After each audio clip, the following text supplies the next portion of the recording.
All right, so databases. There are two main types of databases in the wild that we will see. The most commonly used in the past was relational and still is. A non-relational is very popular as well, but in order to be a good back-end developer, you will need to someday know both. But we chose non-relational for our course.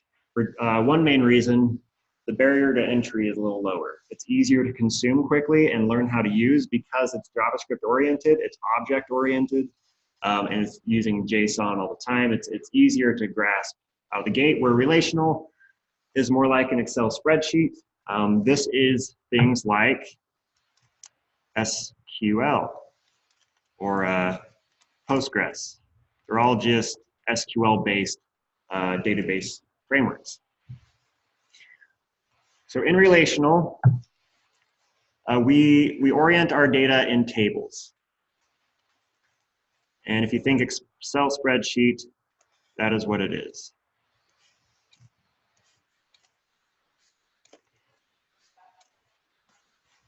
So rows and columns. Now, the top here would be the keys. You know, what pieces of data will all of these need to hold? So the first row is kind of like a header row to name the keys. So maybe if this was a user table, this is, we're declaring what our users look like in our database. They may have a first name, and I'm just hyphenating here. You would use the whole word, but last name, age, something else. And then for sure, it'd have at least one thing. What would that be? An ID. On the table. Yeah, maybe over here on the left.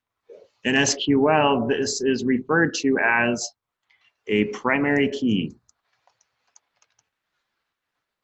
It is the ID that represents the user. So that's the lingo for SQL. And then here would be the data. So user number one, you know, maybe his name is John Johnson, age 20 with something else and an ID number.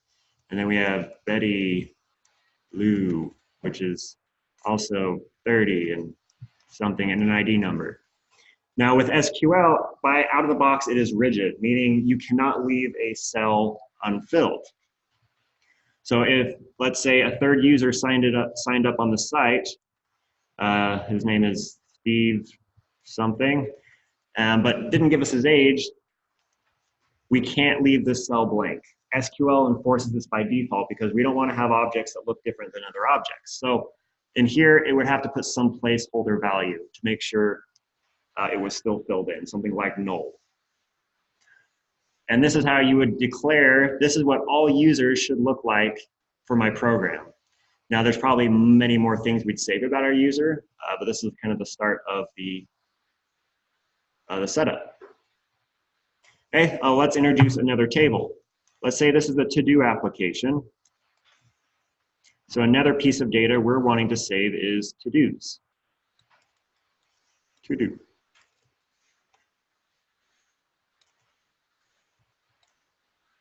We create another table. And then top here, we give it, you know, maybe a title, description, image, URL, and a price, and then its own primary key, right? The ID for each individual to do.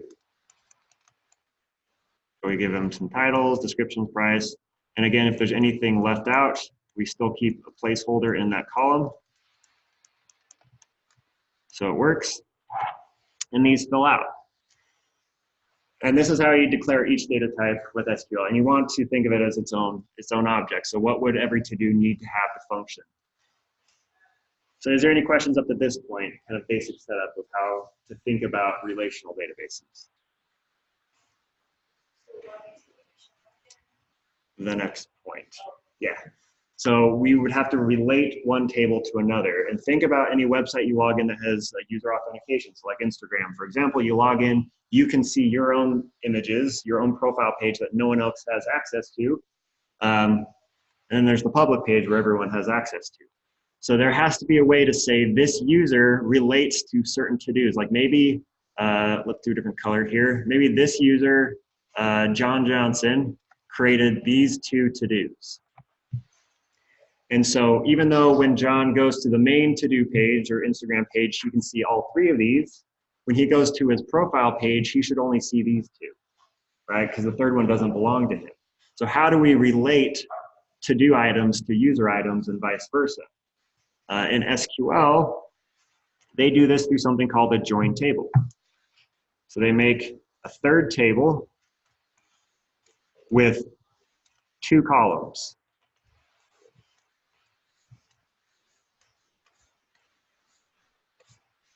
This is a join table. And what it would have is two IDs, user ID, to-do ID. And this is one way to manage this. We'll look at one other way to manage this. But this is if we needed the to-do to know who it belongs to, and we need to know the user needs to know which to-dos belong to them. So this is one of the relationships in the database, which we will define in a moment. And how this would work is, let's say John made this one, or John made this one, and John made this one. So we'd say John has the ID of the first to-do. John is also tied to the ID of the second to-do. But this would be John's ID, and this would be the to-do ID. So really, it's just a table that says this ID relates to this ID, or this object relates to this object. And then for the third one, maybe Betty made this third one. So Betty's ID would go here. The third to-do's ID would go here. And we could relate these back and forth. Cross-referencing. Yeah, cross-referencing. And this is if the user needs to know which to-dos belong to them and vice versa. But sometimes, or a lot of the times, you don't need to know that. Sometimes only the user needs to know which to-dos belong to them. The to-dos don't need to know who they belong to. As long as one side of the table knows, that will be enough when we search our database. So I'm gonna have to make a little subsection here. Actually, let's do this. Let's take this.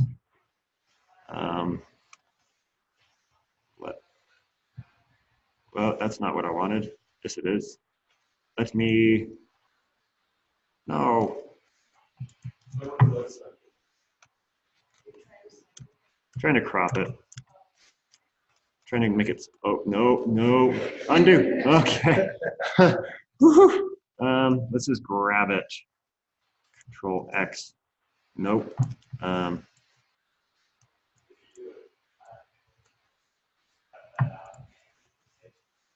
Yeah, there's a way to resize it, and this isn't Photoshop. Isn't the one not next to the T, but just on the left? Oh.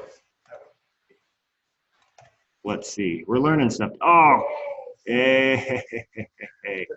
We're just going to minimize this little table here because we don't need to. Oh, no.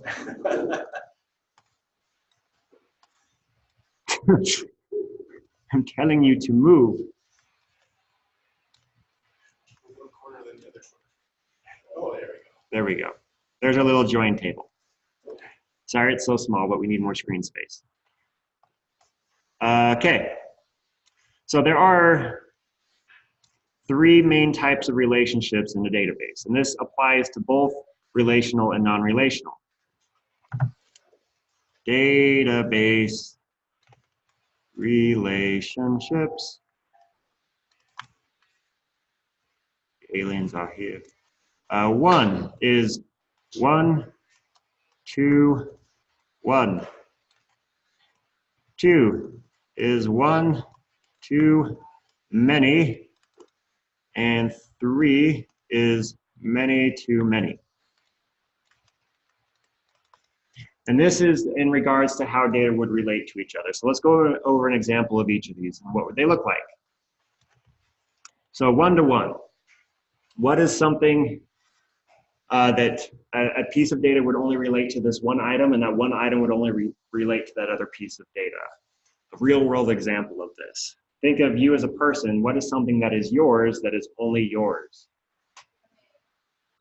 Other people might have your name. Social security number. Person to SSN is a 1-to-1 relationship. You have an SSN number, and that SSN number only relates to one person. So there's that data relationship. All right, one to many. Where's one thing where I would maybe relate to one thing, but it could relate to multiple things? Well, that example, we have that. Because one user can have many to-dos, but each to-do goes to one. Yeah, so that would be an example of one to many. A user can have multiple to-dos, but a to-do will only relate to one user, because the user can create to-dos and own multiple of them, but each to-do only has one user that it was actually created by. Does that make sense? User to do, and then many to many. I could have many of this, and many of this could have many of back and forth. What's a many to many?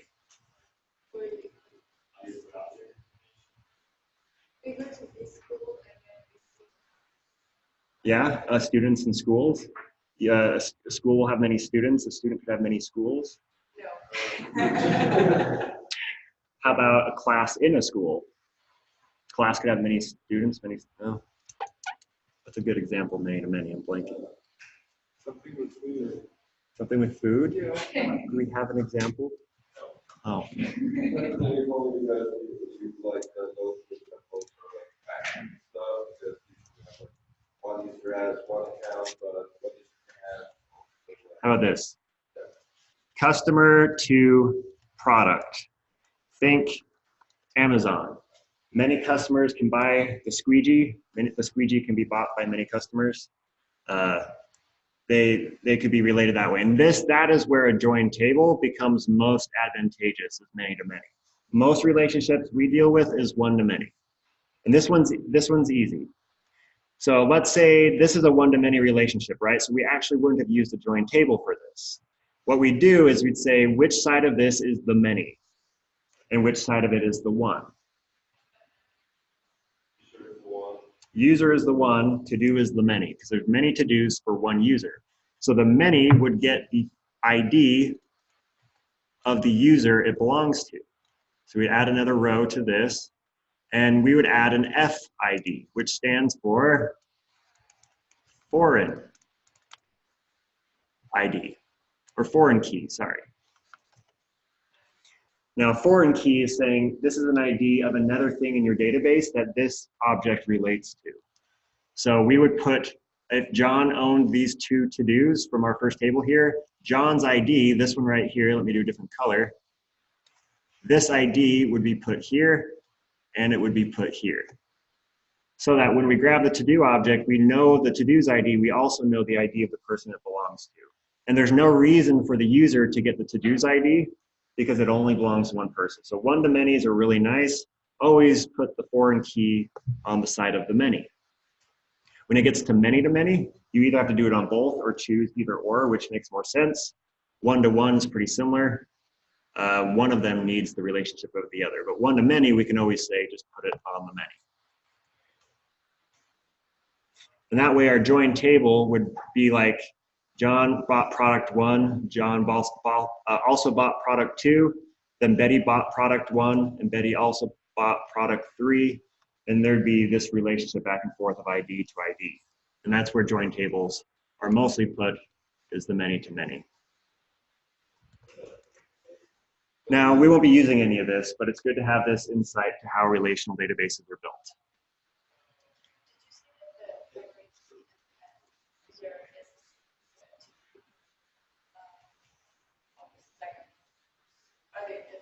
So the primary key is always the ID of the object itself. So John would have his own primary key, and each to-do would have their own primary keys. If an object has a foreign ID, or a foreign key, it's going to be the ID of the thing that it belongs to or relates to. So John's primary key would be the foreign key of the to-do. Yeah. So what do you think you would use for the one-to-one? You just arbitrarily choose which one of them is going to get the foreign key? Yeah, typically, once you're building an application, you can start to see, like, I'm going to have to query this item a lot. And so since I'm going to query that one the most, I might as well give it the IDs of everything it relates to, so I don't have to query the other thing just in those side cases. Or sometimes you give it to both, just so you have the option. I can query my to-dos to find the user. I can query my user to find their to-dos. It's up to you on how you build that. And that's why database administration and database architecture is its own career. Like building these tables and how they relate, as you can imagine, get extremely complex, but it's all built on this. So these are the main types of tables, but there's like 5 or 6 other main types of tables in SQL of how to handle these situations, like twisted pairs. Yeah, it's fun. So I would definitely look at SQL after the course. Unfortunately, I still haven't found the time in the world to learn it very well. But from what I do see, it relates a lot to what we use with Mongoose. A lot of the verbiage is the same, but setting up your tables is completely different than how we're going to be setting up for non-relational. So that is relational. Let's now look at non-relational. And the most popular non-relational database is arguably MongoDB, Mongo database. Now, think SQL, think it, we'll put it in red up here so it's easier to see. It enforces rigidity. There we go. I had to talk it out to spell it. So it enforces rigidity. What does that mean? Well, if I have an empty column, it has to be filled with something. If the user didn't give me their age, I have to put null. I have to make sure that if my table is set up with first name, last name, age, every object has to have those keys. Non-relational databases do not care what you give it. You could send it any object for any collection and it will save it. So if I sent a person that has a first name and an age, and I sent another person that had an F name and a hair color, which all the other objects don't have, MongoDB would be fine with that. I could even send animal objects to my person section of my database and it would save the animals. It doesn't care what we save. So because of that lack of rigidity, we need a helper. And the main helper, one of the most popular helpers for that is Mongoose. Mongoose enforces rigidity in our data. It says when I make a person object, it has to look exactly like this. Without it, again, MongoDB will let you save whatever you want, which is not very good. We want data consistency. So there's tables and all that in tables and rows in SQL. In MongoDB, we have collections and resources. And to create what a resource should look like, we create a model. So I've been using these words for a few days so we can get used to it, but what is a collection?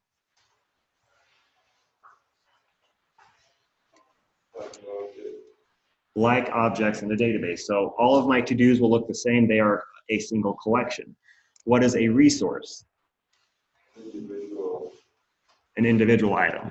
You can also hear these referred to as documents. Individual items, but resource or document. Now we have to declare what a resource looks like by making a model using Mongoose. And once we've created our model, we can start saving resources to create our collection. These are the verbiages, the words to use. Now the way that we do this is through Mongoose schemas. So let's say, we'll go back to black here.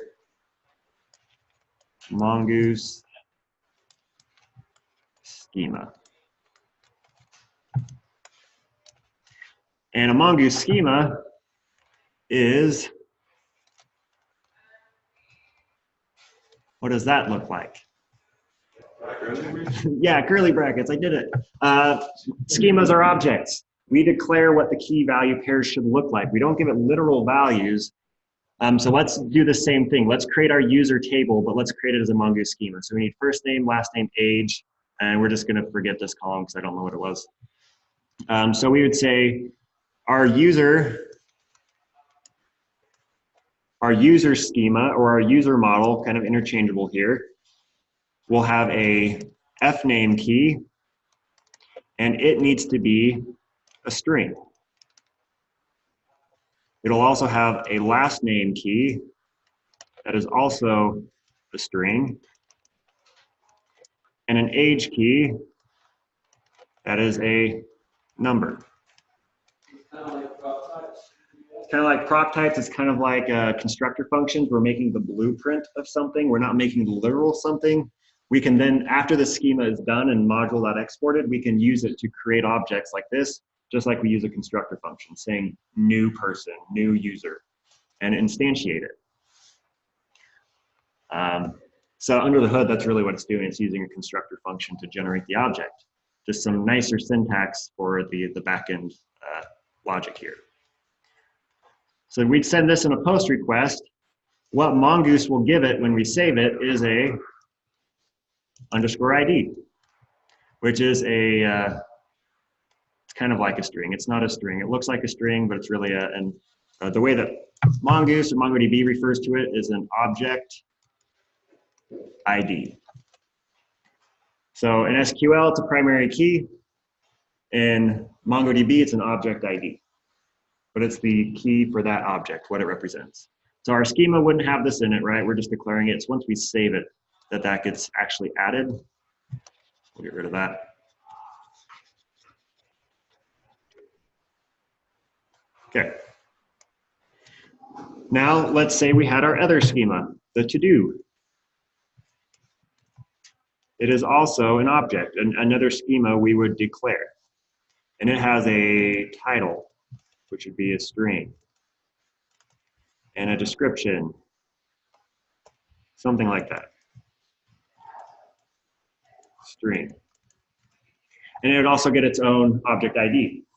Now, if I wanted to relate this, kind of like foreign keys and tables, what I would do is once I create these two objects, I would give the ID of this object to the to-do and the ID of this to-do to this object, or one or the other, depending on the relationship. So this is a one-to-many, user to to-do. Which one of these objects would get the ID of the other? The to-do. So the to-do would have its own ID.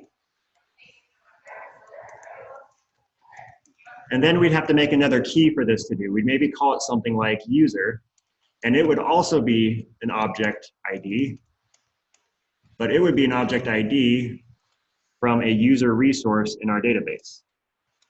So this would be the ID of the user.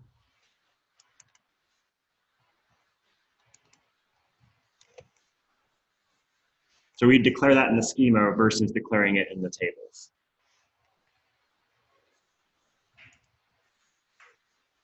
Cool. Big overview. Any questions though? We're not, but you can learn it. It takes a little bit more time because of the setup work, setting up your tables, and you're usually having to use a GUI like Postgres or some application to do it in, along with writing code. Where MongoDB, we do have a GUI we'll play with called MongoCompass to see our data, but it's a lot more out of the box. Just set it up and start making it. And also with SQL, things that you also controlling Yeah.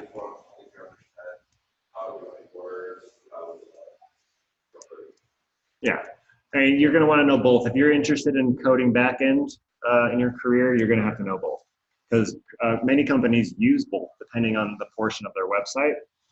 Some will start with MongoDB and then translate to SQL when it gets out of control, which probably isn't the best approach, but it is an approach. I'm trying to think if it's...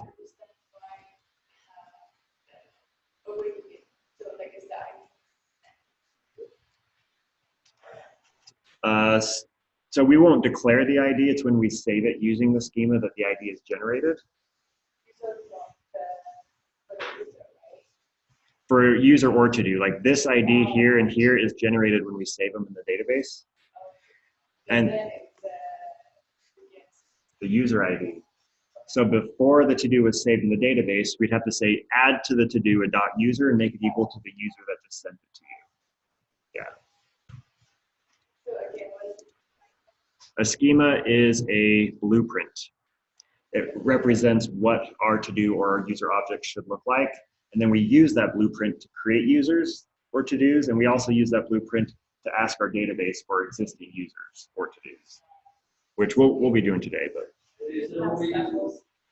Yes, you have a schema for every section of data in your database. So if you're camping to your website that has tents, and sleeping bags, and boots, and shoes, and those are all be their own collections, relating to each other depending where the need is. Is it pre-built schemas then? No, we'll be building our own. We start off with empty, and we just say, you know what, this website's going to need to-dos. So this is what they look like, and now you can start making the routes to get, post, put, and delete them. So today we have to declare what our data looks like, and then we'll go to the routes file and say this is how we interact with them. But we always want to do this step first. What does my data look like? Now let's build the interaction, and then we'll build the front end to start interacting with it. But everything's, again, down to these three relationships, right? One-to-one, one-to-many, many-to-many. When it's one-to-many, which is the most common, the many gets the ID of the one. Same would apply here. That is why the to-do is getting the user ID, and the user is not getting the to-do ID. It doesn't need to know. Okay, stop that recording.